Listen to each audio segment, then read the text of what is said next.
الرأي كان غافني بو خطبة ساتي وجي نفذان وندو مسا أستاذ رأي عليه ربي عمره ينال إرسو electric power lafaawwamoonni oomi yoo dhaloonni har'aa barateen colloomin nama yaada gabaabaa ittiin saayiboomin.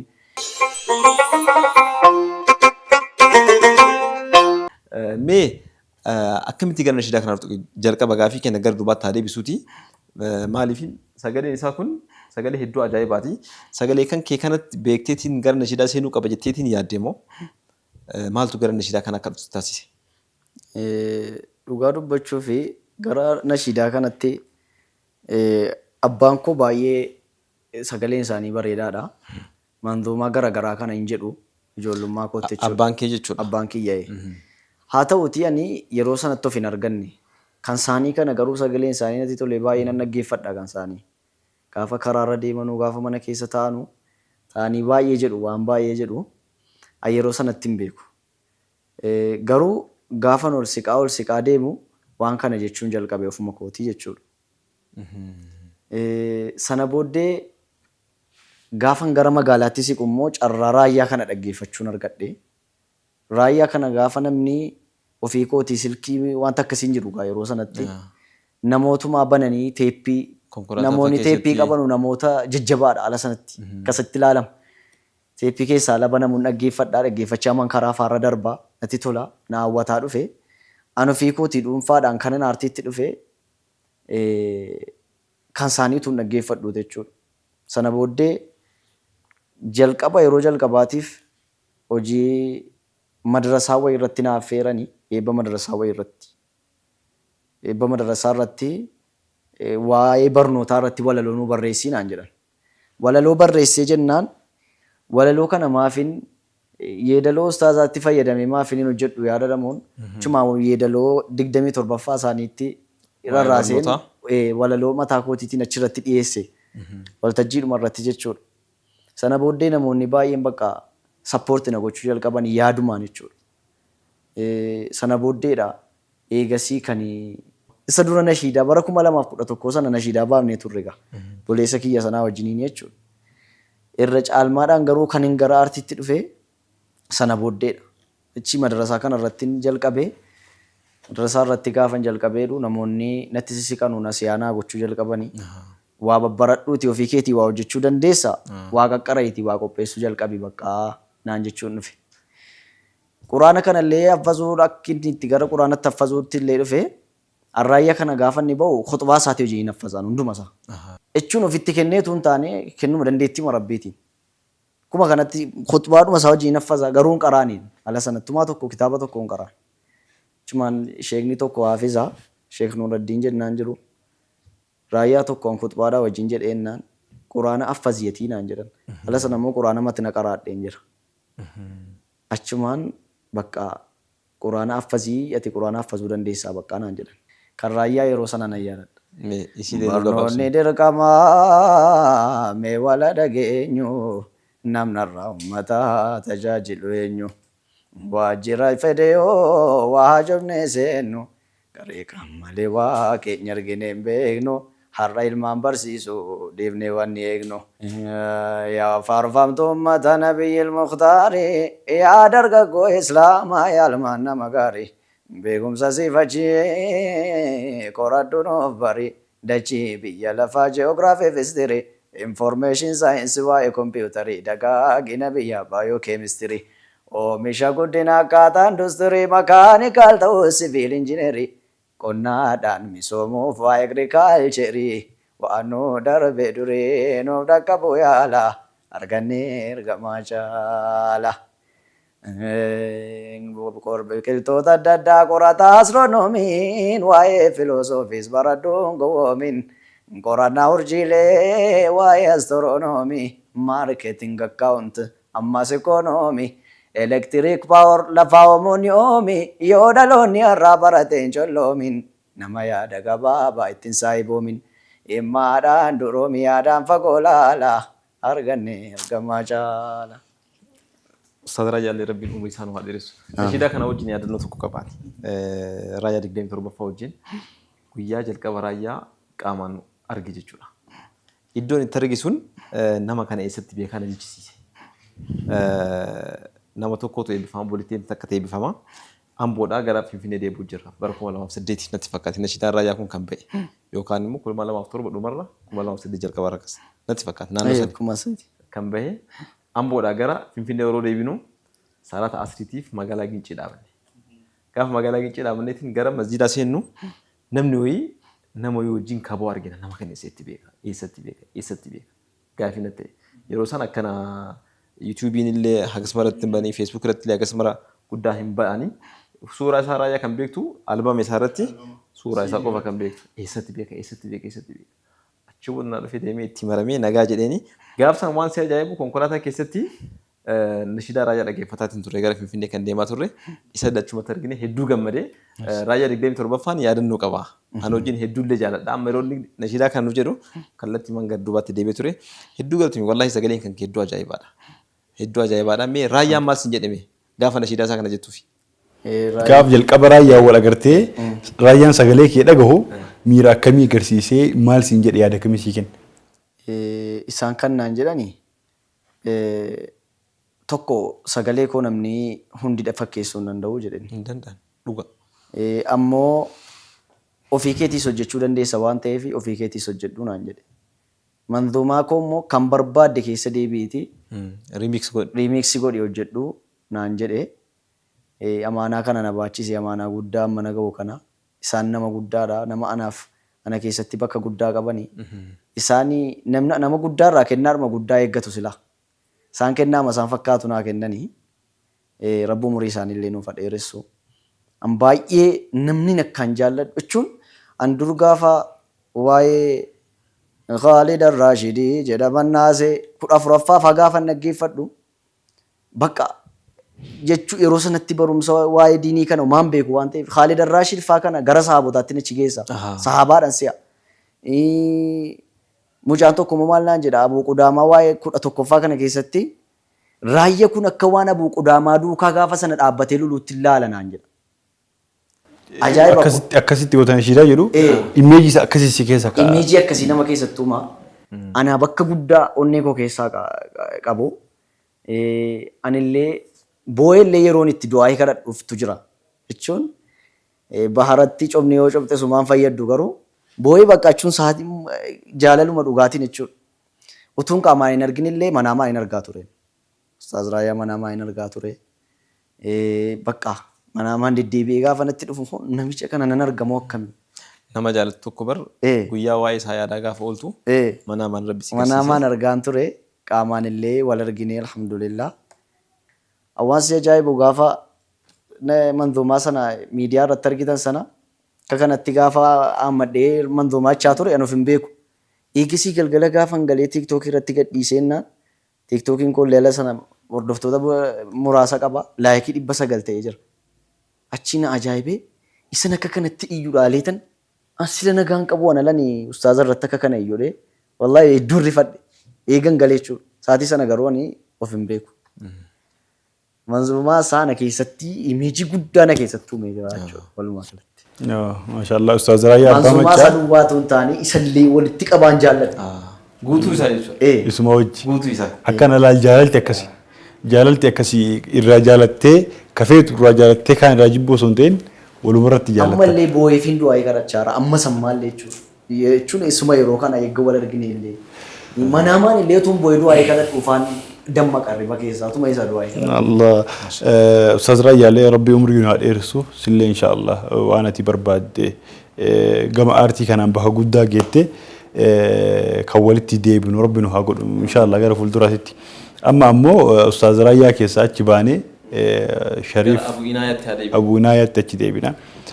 Hanga amma nashiidaawwan Ustaaz Raayyaa kaasii jalee dirree dubbataa turre ka'umsi kee nashiidaa Ustaaz Raayyaatti yeedaloo isaanii jijjiirtee walaloo jedhaa turte akkas waan akkasiirra dubbataa turre. Amma ammoo gara keetiitti as dhufna walaloo ofii keetii barreessitee yeedaloo ofii keetii jalee qabda. Albaama akka dalagaa jirtus xiqqoo irraa dubbattee turte. Mee ati hojii akkamiitiin amma dura gabbaate hojiin dhuunfaa keetii ka ofii keetii hojjatte fuulduratti hoo maal hojjetu jirta albaama waan akka reef dubbatte san jechuudha. An hojiin ofii kootee immoo wanaatti kan inni qopheessee miidiyaa irratti yuutuubii irra kaa'ee jiru hojii 3 qaba. Manzuumaa 3 jechuudha. kan koo kan dhuunfaa kiyyaati. Kan inni irratti jalqabe zulmii jedhama mata dureen isaa. Inni lammaffaan adiliidha inni barreen gaddaa. Inni baranaa immoo nageenya dhugaa jedha. Inni gadda gadhiise kunillee viyuu 90,000 argateera moo wanaatti yuutuubii irraa. Hojii walumaa galatti hojiin dhuunfaa kootii kanan hojjedhee manzuumaan qopheesse. Inni jalqabaa zulmiin daqiiqaa 24, adiliin daqiiqaa 48. Inni dheengaddaa kun immoo daqiiqaa 30 waan akkasiiti. Mee nashiidaa Ustaaz Raayyaa nu jedhaa ture miidiyaa gammaa kan isaa kanarraalee waa yoo dhaggeeffannee akka himame. Kan zulmii sanitti nu godhiiti adiliileen dubaanaa dhuftu inshaallah. الله يا الله رب العالمين الله يا الله رب العالمين ديني ران فاين كني يكينا يا دكانا كبريا چيسا كوباكو ميا كم كوتو انو سننكاكو وجي خيرين كبو اسمكو دكو غافا مني كوبا كنبا سمكو Gaafa aliin kiyya biyyootti nama koo namni natti siqoo achi narraa makoo rabbina birmadhu gaafan kabreeda koo mana zaabaadha koo naadidi rabbanaa diiniidhaan nu fayyinu kenni yaqiina. Khayrii carraaqachuun toltuu nagadachuun har'atu jiranii akhiraa yaadachuun bakka jirru barree bakka deemnu bachuu yaa obboleewwan koo hin ta'uuf dagachuun. Gaafa maqaan namaa janaasaadha jechuun lazzaan duniyaa citee injiruun gammachuun injiruu birmachuun hojii namtuu taanaanii diiniidhaan nu fayyinu kenni yaqiina. Kun manzuumaa zulmii keessa gara dhumaarraan sinii fudhee adiliin immoo akkas jedha. Sallillahumma yaa rabbi yaa baari alaa khayril khalqi Mustafa al-Mukhtaari. الحمد لله ربي يا رحماني أن يوم سنفارسا دوكسا ملتاني أم فقودان سيئاسي توفينيكني جراچو فوچارا دمني جرسيني بقوما جريني أركانا مانتاني بروار رنگينيو سلاكا تبني إني جروان تاني كربيت شكرين على خير الخلق مصطفى المختار. الحمد لله كمنا ربي كينيا موتي جبا قدانا مفباسو بينيا أسيتينو نيكني جري جرى كينيا وتوكا غري يسار كينيا أجايب دبين كان خالق كينيا كانوا الباسا غري قدبو سفا كينيا ربي حال كينيا مفتاسي سي أمري نوفلا في سي أمري على غير الخلق مصطفى المختار. Jaarraa meeqa gahee islaamni boqotu walqixxummaa addunyaan afaaniin dubbattu maqaa adliimuu gaachana godhatu hin sobu barkeessaan boolla nutti qotu nu cabsuudhaaf meeshaa waraanaa tolfatu rasaasaan nu waadu lubbuun nu taphatu obara meeqa gootu rooroo nurra ture alaa khayril khalqi Mustafa al-Mukhtaar. Adiliin akkanadha. Nageenya dhugaa inni baranaa kun immoo alhamdulillahi mooti ardiif samaa yaa kan nu badhaase ergamaa lamaa asalaatu wasalaam ala ashrafil ummaa. Alhamdulillahi mooti ardiif samaa yaa kan nu badhaase ergamaa lamaa asalaatu wasalaam ala ashrafil ummaa.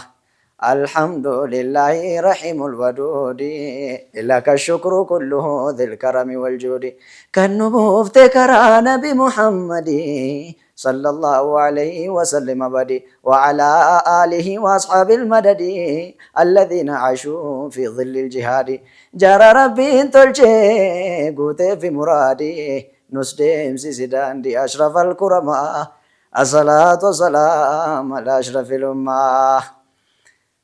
Bitaanatti galee akkaataan jireenyaa jechaaf gochi namaa cabsee qalbii keenya yaa utuu mul'ate godaannisni keenya deemaa jennaan deemnaa ta'a jennaan teenya horii dhumatti fakkaanne jara keenya nutti roorrisanii sarban mirga keenya hedduu nama laalessa kaleessi keenya maaluma tasgeenya jedhee yaade jamaa.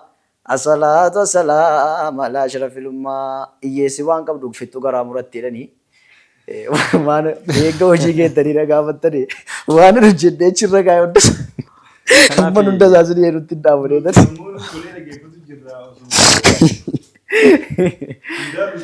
kun daqiiqaa 20 wayii kun daqiiqaa 30 akkasii hundaa osoo nu jedhu ni marageeffanna. Aartii dhallee aartiin kun nama harkisalleedha. Nama harkisa. Keessattuu immoo sagalee akka keetii kanaan gaafa jedhamu. Hojiin albamii immoo inni na gaafatee ture. Hojii albamii qopheessinee turre isa obboleessa kiyyaa wajjiniin ameeshifaa. Ji'a tokko dhufees ture. Isaa wajjin onlaayiniidhaan illee waliin haasaa turre jalqaba. Isa waliin qopheessinee gara Duubaayitti eebbisiisuudhaaf turre. Amma wanaatti guyyuma Rabbii eegaa jirra. Sana keessaa hojiin tokko baheera waa'ee armee. Hojii albama sana keessaa yuutuubii kan isaarratti gadhiifameera. Kan ameerratti jechuudha. Waa'ee islaamummaa qabaa. Waa'ee haadhaatii. Waa'ee biyyaatii. Waan akkasii irratti xiyyeeffate waa'ee ramadaanaa waan akkasii qaba of keessaa albumichi. Sun inshaallah ganaa kan eebbifamudha. Keessaa tokko baheera garuu. Inshaallah kanaaf fuulduratti Shariif albama guutuu qabatee gara daawwattoota isaatiin dhufuuf jira jechuudha. Kanaafuu sagalee isaa kan arganii daawwattoonni hedduun akka eegan gabanumaan abdii qabna. Inshaallah. Gara fuulduratti garuu Shariifin wallahi iddoo guddaatti akka eegnu hin abdadhaani. Sadarkaa biyya osoo hin ta'in sadarkaa idil addunyaatti illee sagaleen isaa kun uummata hawwateetiin aartii keessatti gumaata isaa akka buusu abdii qabna rabbiin si gargaara. Wanti kana wajjin ammoo dhaamuu fedhu tokko nashiidaawwan Ustaaz Shariif nashiidaawwan Ustaaz Raayyaa Abbaa Maccaati. Ka'umsi isaa fakkeenya godhatee ka'ee nashiidaan Ustaaz Raayyaa Abbaa Maccaa ammoo biyya kana keessatti kan nama hundaan dhageeffatan nashiidaan Afaan Amaaraa biyya Amaaraa hunda keessatti Oromiyaa fi biyyoota Amaaraa hunda keessa kan dhageeffatamtu. Nashiidaa namni tokko wanni isa akka dongoraatti dongora keessaa fuudhuu hin dandeenye nashiidaa barumsa guddaa qabdu jechuudha. Sagantaan simboo kenna ammoo gara dhumaatti deemu jira. Shariifiin yaada dhumaa daawwattoota isaatiif daawwattoota sagantaa simbootiif yaada dhumaa dhaamsa dhumaa nuu dhaamee yoo nashiidaadhaan illee nuu dhaame. Nashiidaan gargar baana. Akkana wal gadhiisee hin jiru baay'ee. Nashiidaadhaan illee nuu dhaame rakkoo hin qabu warri aartii kun nashiidaadhaan haasa'anii haasa'uun isaaniitu walaloodha. Dhaamsa nuu dhaamuu barbaadu san illee yoo nashiidaa illee nuu dhaame. Gaafa nagaa walitti dhaamnu aartii dhumaan kan nagaa walitti dhaamnu. Kanaafuu yeroo ammaa kana keessattuu waa'ee obbolummaatti wal qabatee obbolummaa keessa waan hedduutu jira. Raajaan immoo nashiidaan isaa irra hedduun obbolummaa irratti xiyyeeffatanii kanaafuu dhaamsa isaaniitti itti himaati. Kana nuu dhaami jedhaan obbolummaa nu haa dhaamu. Waa'ee obbolummaa nu haa dhaamu. Akka obbolummaa dagaagfannu nu haa dhaamu. Maanaa obbolummaa dubbate ilaahin suuraalee imraan banadduu qara'ee ayaa dhibbarraa jalqabii shaniin gahee. Yaa ummatal islaam qopheeffadhuu gahee ati obboleessaa gurmu waliif ta'e obbolummaa jennaan bardhalootan se'in yoo miseensa laa ilaaha illallah hin ta'in firoomni illee jiru baafedhe maan ta'in jecha kootii miti kan jedhe ilaahi. Innahu laysa min alika jecha isaa dhagaye namni dubbatame ilma nabinuyi abbaarraa dhalateef erga ilman ta'in dubbittiin kun jabduu ta'udha wallahi yoo naman hin firoomni. انجروا رقه على نبيك خير خلق الله السلام عليكم يا أمة طه ربي كين يقافتكم مرادا نقا وفي الراد بچون سلا سيساتا مي الرواي أبلما ناسا أبلما جنة وانسنو ويوانو فرمات بربادو مي ولا بربانو قوامي جنيني تجلاو وانو mee waliin yaanu adda addatti yaanu mee walii fasaanu nama walittaanu yaa rabbi nu buusu obbolaa walamanu ati nurraa qabii kan nama khayyanu nama garaa dheeraatuu deemu walganu utuun obboleessa koo jedhee hamanu kan yaada koo fuudhee aduwwiitti kennu yoo wallaalummaaf ta'e rabbiin siif habanu yoo munaafiqummaaf ta'e ardiin si haganu. yaa rabbi nu buusu obbolaa walamanu nama yaada gaarii wal biratti amanu kana taanu malee yoomuu keessaan baanu amma waliif yaannu wanni waliif dhaabnu kulli jiruu keenya rabbiif jiraannu waan jiraachuudhaaf itti ajabnu hundaanu akka fedha isaa malee akka biraan taanu yoo waan deeniin akka wal ta'uu barbaannu ni geenya waa yaannu fedhii rabbiitiin bifadli rifqika yaa kaa'ilal qawni. Ajiib. Kan barbaadate.